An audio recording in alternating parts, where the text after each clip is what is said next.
Presse In. Le décryptage de l'actualité vu par iWeb. L'information pour vous et avec vous en toute objectivité et impartialité. Bonjour chers auditeurs de iWeb, bienvenue dans cette émission Presse In. Aujourd'hui nous allons parler sur la réussite, je dirais la victoire diplomatique de la République démocratique du Congo qui a finalement réussi à convaincre le chef d'État de la SADC pour qu'enfin les troupes de cette organisation régionale arrivent sur le sol congolais en vue de combattre les rebelles qui écument les richesses de notre pays depuis près de 20 ans déjà. Il s'agira aussi dans cette émission de la main noire dénoncée par le gouvernement congolais qui est derrière la hausse des farines ou des maïs dans le Grand Kassai et Grand Katanga. Patrick Mouyaya l'a dit hier lors d'une activité de la presse. Nous allons en parler à long et à large avec Gédéon Atibou à qui je dis bonjour. Bonjour Socrate, bonjour à Kandi Kisalou, bonjour à nos auditeurs et bonjour à tous ceux qui nous font confiance et qui nous envoient de temps en temps leurs messages pour que ces numéros de Presse In ou le mission Presse In restent dans sa visée habituelle, de servir, d'analyser et puis d'informer. Tout à fait. Kandi Kisalou Mungomata, en forme? En forme, merci. Bonjour à toi Gilbert et bonjour également à Gédéon Atibou.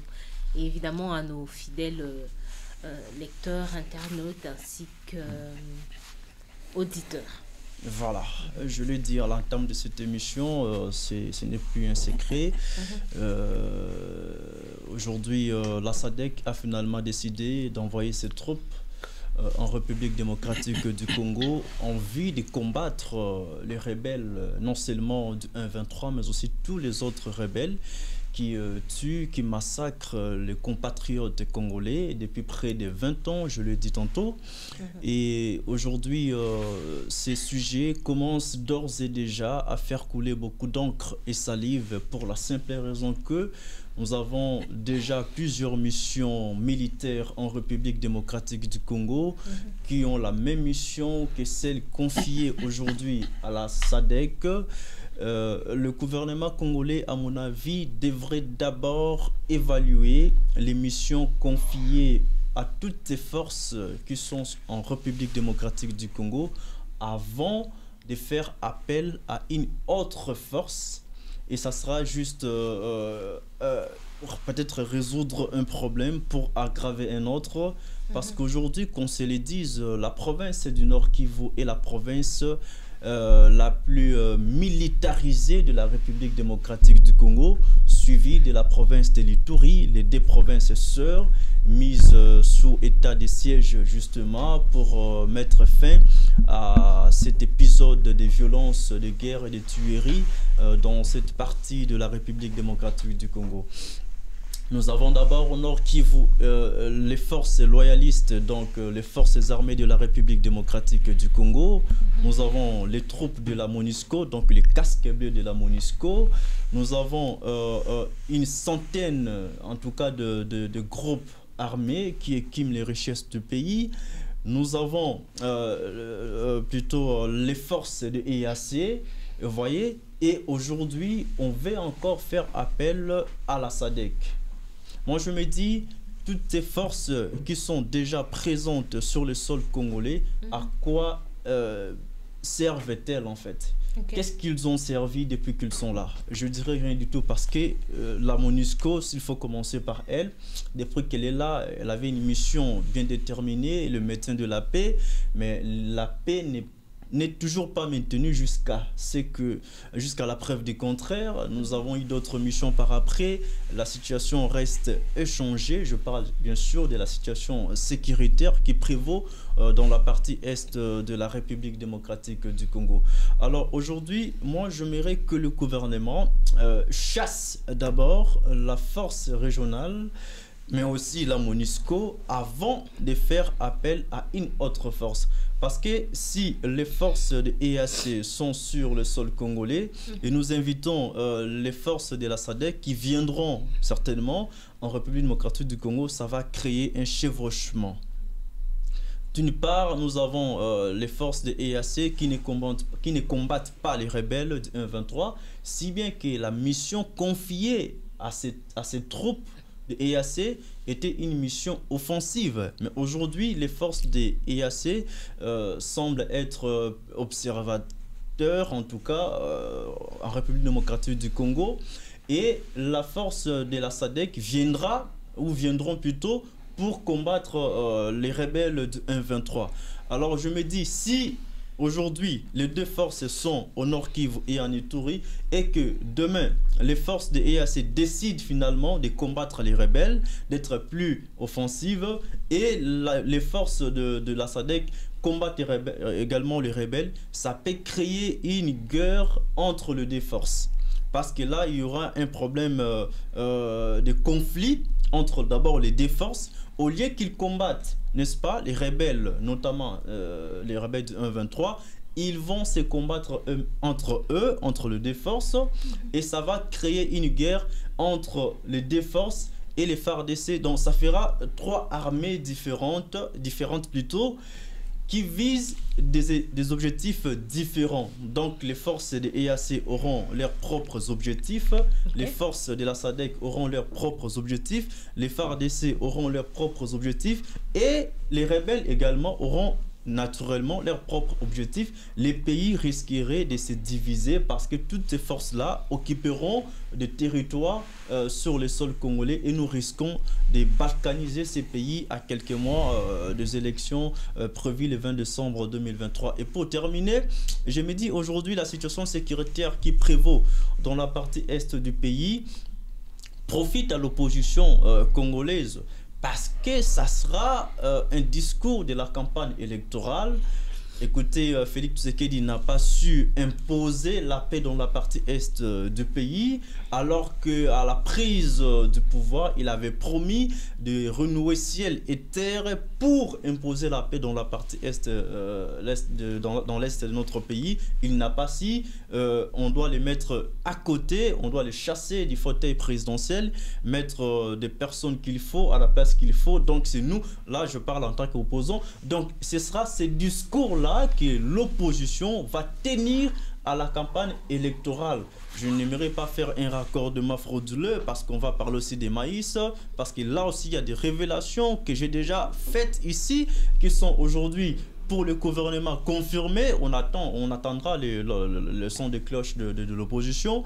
On va arriver à ce stade-là. Mais je me dis aujourd'hui, vouloir que les Congolais meurent chaque jour pour la visée électorale, pour que vous présentez un discours à la campagne électorale, c'est vouloir une chose et son contraire. Parce que demain, au pouvoir, demain quand vous arrivez à vous asseoir sur les fauteuils présidentiels, vous allez diriger qui, si tous les Congolais vont mourir à travers cette guerre. Donc ce qu'il faut faire, c'est mettre la main autour d'une table, que chacun apporte ses idées, car dit-on, du choc d'idées jaillit la lumière. Comme ça, nous trouverons la solution ensemble pour imposer définitivement la paix dans la partie est du pays. Et aujourd'hui, je me dis, le gouvernement congolais doit voir les choses autrement, parce que là, il faut négocier avec les vrais parrains de la guerre de l'Est.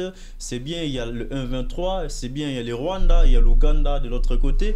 Mais je me dis, derrière tous ces pays, donc le Rwanda et l'Ouganda, il y a il y a de la communauté internationale, selon ce que le gouvernement n'a cessé de dire, que derrière le Rwanda, derrière le 1-23, il y a le Rwanda. Derrière le Rwanda, il y a la communauté internationale. Donc, il faut aller droit au but. Au lieu de passer par le 1-23, de passer par le Rwanda ou par l'Ouganda, allons négocier avec les vrais parrains de la guerre et trouvons définitivement la paix pour que les Congolais vivent dans la paix dans notre pays. Voilà ce que moi je puis dire par rapport à ce sujet. Qui prend la main? Je prends. Voilà. Tu sais, je me souviens pleinement, dernièrement, je crois que ça remonte à environ 2 semaines, lorsque ce problème est arrivé, lorsqu'il y a eu la délégation des ministres qui se sont rendus en Afrique du Sud, puis la Zambie et puis après le Katanga, tu disais déjà que tu sentais au fait qu'il y avait une main noire derrière tout ça qui orchestrait tout ça pour mettre au fait le gouvernement actuel dans une mauvaise posture. Ça sera peut-être un avantage pour les opposants de dire que le gouvernement actuel n'a pas été comment dire, n'avait pas le niveau qu'il fallait pour mettre la population en sécurité. Et si c'est vraiment ça, si on peut le confirmer, qu'il y a réellement une main noire qui interdit à la Zambie de vendre, par exemple, le maïs à la RDC, ça veut dire que même toutes ces autres personnes ou celui qui l'a fait n'a aucunement le souci de la population. Donc, je ne pense pas qu'après Félix Tshisekedi, il y aurait quelqu'un qui ferait mieux. S'il y a vraiment des gens qui doivent fonctionner comme ça veut dire qu'on a... Il y a rien. Il n'y a pas d'espoir pour nous. Il n'y a pas d'espoir pour la RDC. Et cette personne cette main noire qui serait notamment à la quête du pouvoir à la tête de la République démocratique du Congo ne mérite pas. Ce n'est vraiment pas quelqu'un qui viendra faire des choses pour la population. Une personne qui est capable de faire une chose comme ça, c'est quelqu'un qui travaille pour ses propres intérêts, qui regarde toute une population, des enfants, des maris, des femmes qui vont manquer de quoi se nourrir. Parce qu'il faut le dire que le maïs, il faut le dire que... On est dans le dossier sécuritaire d'abord. Bon, c'est les deux points qu'il a soulevés, mais je commence par là pour... je vais atterrir sur le dossier de la sécurité. Ça, c'est ce que je vais prendre à la fin. Donc, il faut dire que le maïs, le foufou, c'est le repas de base de tout Congolais. Donc, s'il faut priver un Congolais de cela, ça veut dire parce qu'on veut à tout prix salir celui qui est à la tête du pouvoir à notre avantage, en notre faveur, pour après prendre sa place. Il faut se dire déjà fondamentalement que nous sommes une mauvaise personne. C'est une mauvaise personne qui a un mauvais fond, qui n'est pas animé de bons sentiments et de bonne volonté pour voir ce pays aller de l'avant. Ça, c'est mon avis. Et il y a quelque chose qui me chiffonne quand même. Bon, je ne sais pas s'il faut dire chiffonner. J'ai été étonnée de voir tous ces déplacements que les ministres ont effectués pour aller en Afrique du Sud et en Zambie, pour essayer de voir comment est-ce qu'on peut recommencer de nous fournir du maïs. Et c'est suite à cette observation faite que dernièrement, par le biais du ministre de la Communication et des Médias, que l'on apprend que maintenant, le gouvernement se prépare à organiser une campagne. D'ailleurs, on a dit espère organiser une campagne agricole pour appeler la population, je ne sais pas moi, les entrepreneurs ou les agriculteurs ou qui, à commencer à cultiver du maïs ici au profit de la population. Un grand pays comme la République démocratique du Congo, Zambie et Kati, qu'on peut s'abisso maïs, qu'on peut s'abisso farine, Toku Fananzala Tozo se mobiliser autant de ministres pour remédier à ça. Et est-ce que ça a un sens? Est-ce qu'il fallait qu'on passe par cette situation pour qu'on se décide finalement de s'investir dans l'agriculture de notre pays? Qu'en est-il du ministre de l'Industrie? Qu'en est-il du ministre de la pisciculture, pêche et élevage et autres? On a l'impression que Bato Baza la tête, au Bazo dirigé, Bazo rêvassé. Il faut qu'il y ait une situation qui vienne pour la Moussabango sur le droit chemin. Et ça nous met en insécurité. Ça nous prouve à suffisance que nous ne sommes pas entre de bonnes mains, que la situation de la RDC n'est pas évidente pour que ça change du jour au lendemain. Le chemin va être tellement lent et rocailleux et encore plus difficile qu'elle ne l'est maintenant. À partir de cette phrase, partant de cette phrase, je vais maintenant dans la sécurité, voilà, qui est le sujet principal de Pressine d'aujourd'hui. Tout à fait.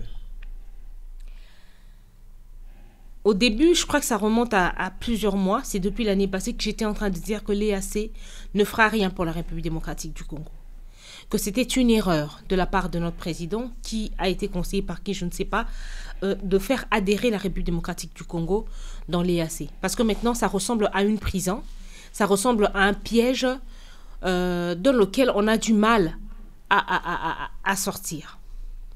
Nous avons déjà la MONUSCO qui règne sur nos territoires, qui règne à l'est du pays, qui est incompétent.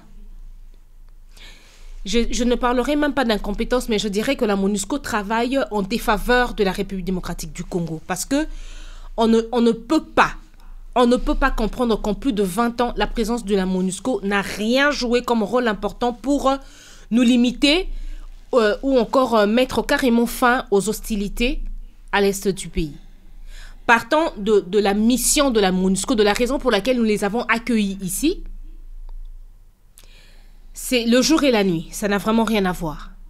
Et que c'était également une erreur de la part du président de reconduire ou de prolonger la mission de la MONUSCO, la présence de la MONUSCO ici à l'est de notre pays, encore pour une année.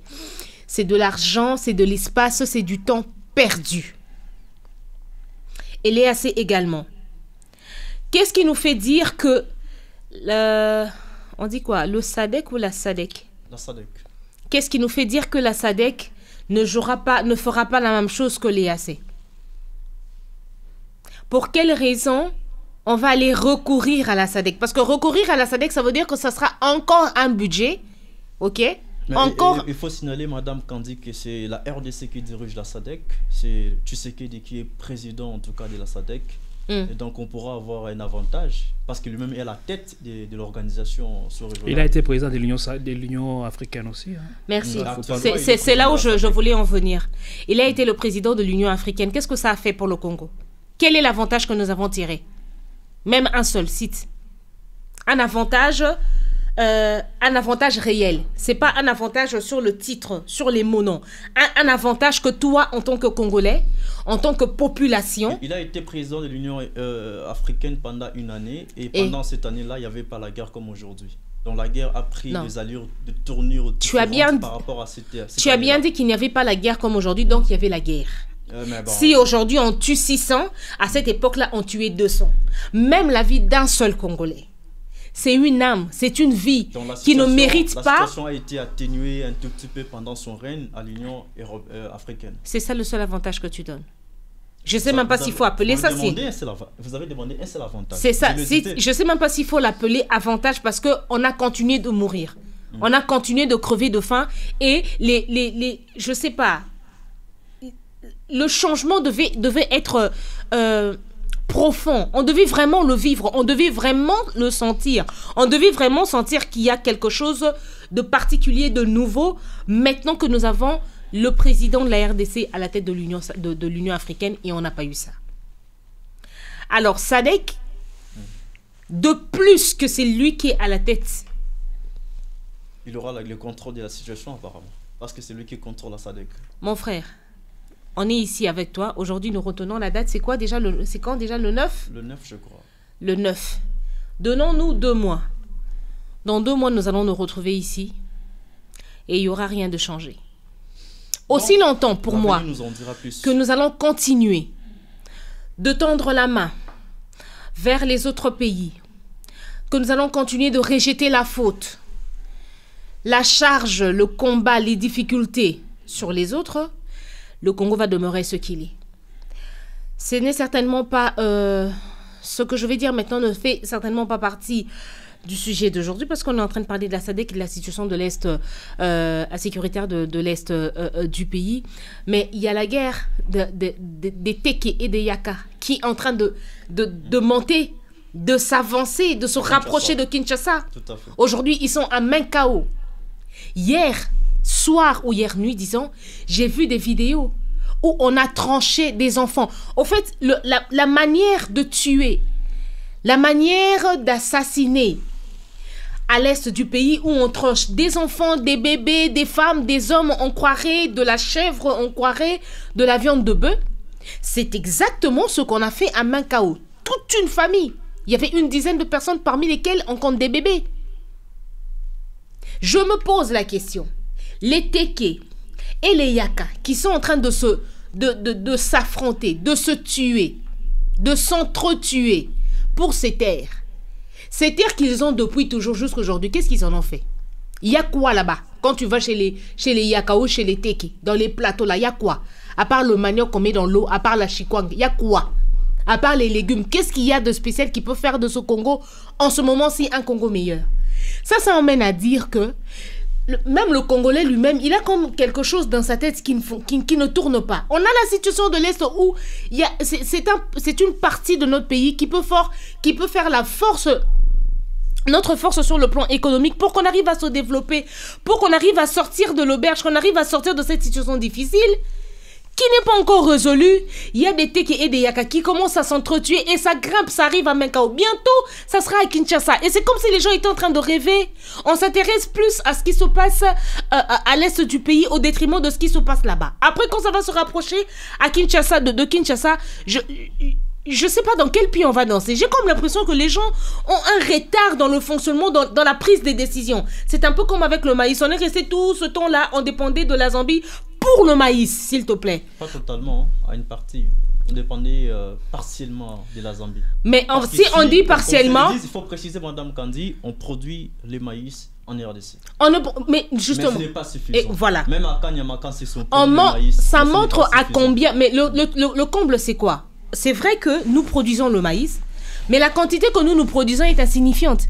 Voilà pourquoi quand il n'y a plus de production, de vente de maïs depuis la Zambie pour la RDC, le Katanga s'est retrouvé en état de crise. Et ça n'a sens. Et c'est à ce moment-là que Tolamouki, ok, on espère faire une campagne, vous espérez, faire une campagne agricole. Est-ce qu'il faut faire campagne agricole? Ou faut prendre les décisions? Ok, on va mettre 300 000, 400 000 que ces gens sont en train de détourner là-bas. Tosomba, ba machine, et kendeko edi to pesa ba agriculteur wana. Pour bango ba cultiver maïs, na moment au titre comme en décembre, pénurie aussi là. Mais bango ba zolo ba na septembre, octobre, tout ça la campagne agricole. La campagne va prendre combien de temps? Et la mise en exécution combien de temps? Ça va germer quand? On va récolter quand? Les gens vont manger quand? Nous, on n'est pas des gens qui nous ne devons pas réfléchir de cette manière-là, de cette façon-là. On n'a pas le temps. Le temps nous échappe, nous glisse des mains et nous n'arrivons pas à faire ce qui est concret, solide pour la population. Voilà, le temps nous échappe, dit Kandiki Salomogumata, je donne à Tibou. Nous parlons de la situation sécuritaire qui prévaut dans la partie est du pays. La SADC sera dans les semaines ou dans les mois qui suivent sur le sol congolais pour combattre les rebelles. Que pensez-vous de cette décision? Une victoire diplomatique pour la RDC? Il ne s'agit pas d'une victoire diplomatique. On va la juger, on va la considérer ainsi. Et c'est quand on voit le résultat escompté, les résultats qu'on attend bien entendu de cette organisation régionale, parce que arriver à crier à une victoire diplomatique, c'est aussi simple, comme ce que font d'habitude nos politiciens. Et je m'en souviens et je suis fidèle à ma mémoire. Et je les ai vus, ils ont réagi de la même manière. Ils ont crié encore à une autre victoire diplomatique quand il s'agissait de l'adhésion de la République démocratique du Congo à l'EAC. Aujourd'hui, nous savons à quoi ressemble à peu près ce terrain, ou encore le résultat sur le terrain de cette force régionale de l'Est communauté africaine. Donc, c'est encore du leurre. On est en train de se tromper. On va d'essai erreur en essai erreur sans toutefois regarder ou considérer les décisions qu'on essaie de prendre. Je pense ici sur ces plateaux, je suis en tout cas en très mauvaise posture de prendre la parole en dernier ressort parce que vous avez essayé un peu de tout déballer, mais je m'avais un tout petit peu précisé sur ces plateaux qu'on ne gère pas une question inhérente à la sécurité d'une population avec une légèreté aussi déconcertante comme nous sommes en train de le remarquer sous le pouvoir ou le régime du président Félix Tshisekedi.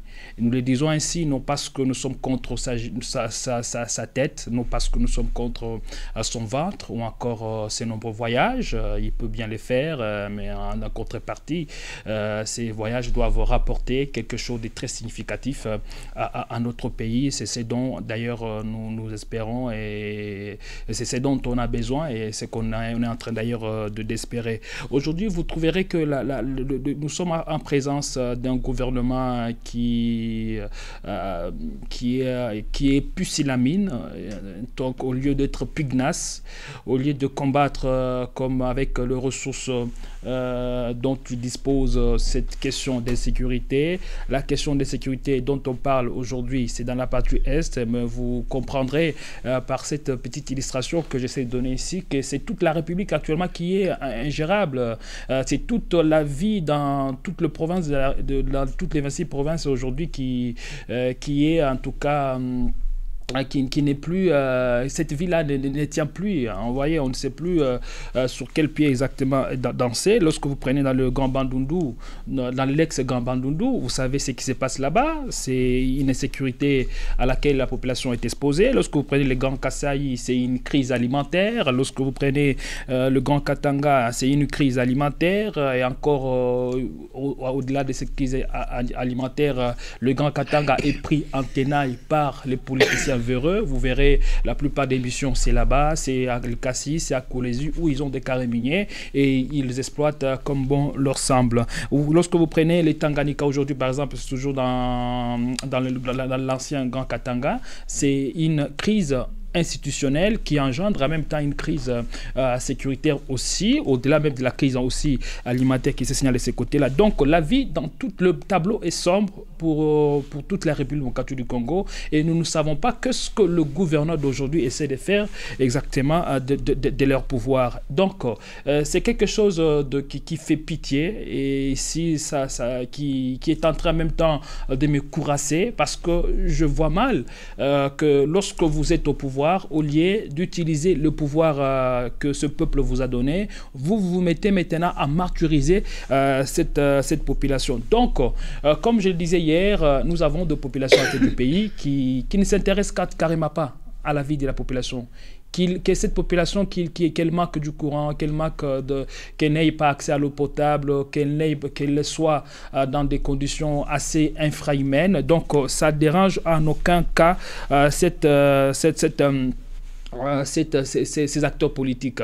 Donc le mieux à faire à ce stade-là, au lieu de recourir à la SADC. D'ailleurs, là, le chef de l'État s'est battu comme un diable en zébénité pour essayer de recoller le morceau avec le chef régional qui l'a d'ailleurs agacé. Il était juge au moment, c'est lui qui préside la SADC et qui fait une demande directement. Oui, au moment où il s'est rapproché de l'ARC, puisque ceci a agacé le président sous-régional de cette organisation. Et là, maintenant, au lieu de comprendre la question et même la situation sur le terrain, parce que là, la zone devient carrément surmilitarisé, l'Est est devenu pratiquement le champ d'expérimentation de toutes les armées étrangères. Maintenant, ça se passe maintenant chez nous. Au lieu de reprocéder comme ça aurait été important ou importantissime pour la République démocratique du Congo d'identifier tout d'abord le problème. De quoi souffre la République démocratique du Congo? À partir de ces moments-là, lorsqu'on identifie le vrai problème, on sait quel traitement administrer à un patient.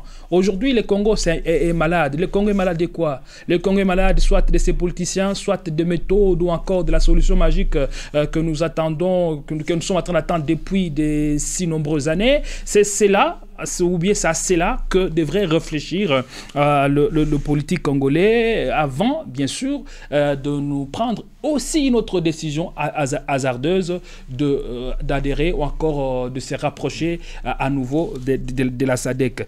Il ne s'agit pas d'une victoire diplomatique et là, une fois de plus, nous sommes en train toujours de rappeler ici la responsabilité du chef de l'État. Le chef de l'État sera devant la responsabilité de l'histoire et c'est lui qui devra défendre ou encore répondre de son bilan, qu'il soit positif ou qu'il soit négatif. Voilà, c'est là de manière au moins synoptique, de manière au moins à ramasser le gros de ma pensée ou encore de mes propositions. On parle de la crise alimentaire, voilà, pour finir par là. aujourd'hui, on accuse qu'il y aurait une main noire derrière cette crise alimentaire qui frappe de plein fouet, qui secoue de plein fouet l'ex-province du Katanga. Quelques jours auparavant, je me suis interrogé comment l'ancien gouverneur du Katanga, Moïse Katumbi, a pu gérer, lui, cette crise. Comment à lui seul, il a pu gérer cette province du Katanga. Parce que je me rappelle bien, sous son règne, un sac de la farine de maïs s'est négocié autour de 8 à 11 dollars américains. C'est 18 000 francs. Et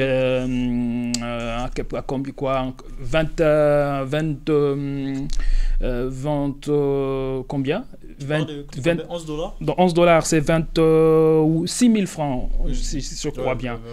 28 000 francs carrément. Donc, c'est à cela que le prix, ou encore un sac de la farine, c'est négocié. Mais aujourd'hui, la gestion du gouverneur qui est là, du gouverneur Jack Kaboula, comment est-elle jugée aujourd'hui? Est-ce que la situation qui frappe le Grand Katanga, ça frappe seulement le Grand Katanga? Vous comprendrez, j'ai tracé ici tout à l'heure le tableau, ou encore la situation de toute la ville, de toute la République démocratique du Congo. La situation qui frappe le Grand Katanga frappe aussi le Grand Kasaï, frappe aussi d'autres coins de la République. Là, on accuse une main noire, on accuse certains politiciens qui seraient derrière cette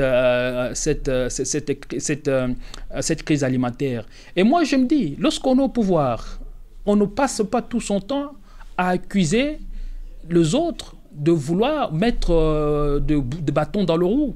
Il faut savoir s'assumer et il faut arrêter cette politique de victimisation. Parce que là, souvent, nous le remarquons et nous sommes en train de le voir, que ce soit pour l'opposition, que ce soit pour la majorité, nous sommes bien enclins à cette politique de victimisation et de diabolisation. Nous sommes forts dans ça. Ce sont des mentalités dont nous devons nous débarrasser pour chercher à construire une république forte au cœur de l'Afrique. Est-ce que de tels débats, ce sont des débats qui vont nous avantager ou encore nous faire avancer à quelques mois des élections? Encore plus, vous n'avez pas de preuves. Pendant toutes ces années, quand il a rappelé ici, on dépendait de la Zambie. On dépendait d'autres pays, des pays de l'Afrique australe. Nous n'avons jamais mis en place une politique agricole pour faire nourrir 80 millions d'habitants. Encore, ce n'est pas assez. La Chine est devenue la grande puissance économique. La Chine a dû mettre à profit ou en contribution le nombre de la population qu'elle est là pour aujourd'hui commencer à nourrir, parce que la Chine c'est le pays le plus peuplé, mais malgré le nombre de la population que la Chine dispose, elle a pu quand même nourrir toute la population, en même temps être le pourvoyeur pour d'autres pays. Mais aujourd'hui, la République démocratique du Congo, avec autant de terres arables, nous sommes incapables de produire. Là, on accuse un groupe de politiciens. Qu'en est-il maintenant de la crise sécuritaire? Qui a encore empêché le gouvernement de concocter une bonne politique, de mettre en place une bonne politique de défense? Vous remarquerez lorsque vous vous interrogez, est-ce qu'il existe en République démocratique du Congo une politique de défense? Elle n'existe carrément pas. Vous voyez maintenant le ministre qui est actuellement là à la tête de la défense et ancien combattant, l'ancien Jean-Pierre Bemba. Le président du MSC, Jean-Pierre Bemba, depuis qu'il est arrivé au pouvoir, là, les gens ont applaudi, voilà, avec lui, et il y a une lueur d'espoir. On pense bien vouloir bien arriver à bout de ce rebelle Jean 23. Mais depuis qu'il est là, vous voyez comment est-ce qu'il essaie de travailler. Il se comporte plutôt en communicateur de la défense que plutôt que nous donner, par exemple, des propositions et des solutions, des stratégies pour arriver à sortir de cette crise. Encore sous son passage à la tête de ces ministères, il vient de conseiller ou encore il vient de mettre sur table l'idée de nous rapprocher de la SADC, encore une autre bêtise. Donc, on va de tâtonnement en tâtonnement et avec une telle méthode de gestion, le pays va à reculons. Nous n'avançons pas, mais on essaie de reculer encore de 50 ans en arrière. Voilà, nous reculons, là ça n'engage que je donne à Thibaut. Bon, faute de temps, on ne peut pas s'étaler sur ce sujet de la crise alimentaire qui prévaut dans les grands Katanga et grands Kasaï. Mais seulement il faut signaler que le porte-parole du gouvernement a décrié, a dénoncé une main noire derrière la crise sécuritaire. Il ne s'était pas arrêté à dénoncer la main noire qui est derrière la crise alimentaire dans la partie Grand Katanga et Grand Kasaï. Il a aussi proposé des solutions, dire que la RDC ne produit pas des maïs. À un certain moment, nous devons être sérieux et ne pas faire certaines déclarations. Le maïs, une quantité insuffisante. On est arrivé à la fin, au fait. Est-ce que c'est maintenant qu'il doit maintenant faire des propositions? La force pour produire. C'est maintenant que le gouvernement peut penser faire des propositions. C'est pas sérieux. De telles déclarations, étant sérieux, on ne devrait pas tenir de telles déclarations. Si on était sérieux avec nous-mêmes, on ne devrait pas tenir de telles déclarations. Parler du service national avec Kanyemaka CC, ce n'est pas d'aujourd'hui. Il y a de cela 2 ans déjà que ce service a pris la force pour produire notamment les maïs. Donc la solution que le gouvernement est en train de prendre ne dépend pas seulement de la situation actuelle, parce que la solution a été déjà trouvée. Kanyamaka s'est produit de la farine de maïs pour nourrir le militaire. Je nous propose que nous continuons demain. Kanyamaka s'est produit pour nourrir le militaire. Nous avons épuisé le temps. C'est pour nourrir le militaire. Nous avons dépassé de 15 minutes. Il y a une politique de tâtonnement. On ne sait pas qu'est-ce qui intéresse et qu'est-ce qui est prioritaire et qu'est-ce qui est urgent. Retrouvons-nous demain, je vous prie. Voilà. Certainement. On a pris pratiquement 10 minutes. Il faut arrêter avec la politique de tâtonnement. Mesdames et messieurs, on se retrouve demain avec le même plaisir. Au revoir. Presse In. Le décryptage de l'actualité vu par iWeb. L'information pour vous et avec vous en toute objectivité et impartialité.